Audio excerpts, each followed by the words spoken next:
ഏതെങ്കിലും ഒരു രാഷ്ട്രീയ നേതാവ്, പ്രത്യേകിച്ച് ഇന്റർനാഷണൽ കോൺഗ്രസിനെ പോലെ ജനാധിപത്യ മര്യാദ എല്ലാ കാലത്തും പാലിക്കണമെന്ന് വിശ്വസിക്കുന്ന ഒരു പ്രത്യയശാസ്ത്രത്തിന്റെ ഉള്ളിൽ നിൽക്കുന്ന അതിന്റെ യുവജന സംഘടനയുടെ ഒരു നേതാവ്, ആ നേതാവ് പുറത്തു വന്നിട്ട് ആ നേതാവിൻ്റെതായി പുറത്തു വരുന്ന ശബ്ദശകലങ്ങളിൽ അവസാനം പുറത്തു വന്ന ശബ്ദശകലത്തിൽ പറഞ്ഞിരിക്കുന്ന ഒരു കാര്യം വളരെ ഗൗരവമുള്ളതാണ് എന്ന് നമ്മൾ മനസ്സിലാക്കുന്നു. അതെന്താണെന്ന് വെച്ച് കഴിഞ്ഞാല്, നിന്നെ കൊല്ലാൻ എനിക്ക് എത്ര മിനിറ്റ് വേണം, എത്ര സെക്കൻഡ് വേണം എന്നൊരു യുവജന നേതാവ് ചോദിക്കുന്നത് അദ്ദേഹത്തിന്റെ രാഷ്ട്രീയമായ പ്രിവിലേജിന്റെ അടിസ്ഥാനത്തിലാണെങ്കിൽ, ആ രാഷ്ട്രീയമായ പ്രിവിലേജ് ഇന്ത്യൻ യൂത്ത് കോൺഗ്രസിന്റെ സംസ്ഥാന പ്രസിഡന്റ് എന്ന ഉത്തരവാദിത്തമാണെങ്കിൽ,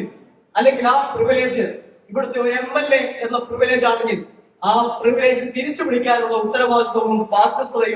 ബാധ്യതയും ഈ രാജ്യത്തെ ഇന്റർനാഷണൽ കോൺഗ്രസിന് ഉണ്ട് എന്ന് ഞങ്ങൾ പൂർണ്ണമായും വിശ്വസിക്കുന്നു. എന്ന് മാത്രമല്ല,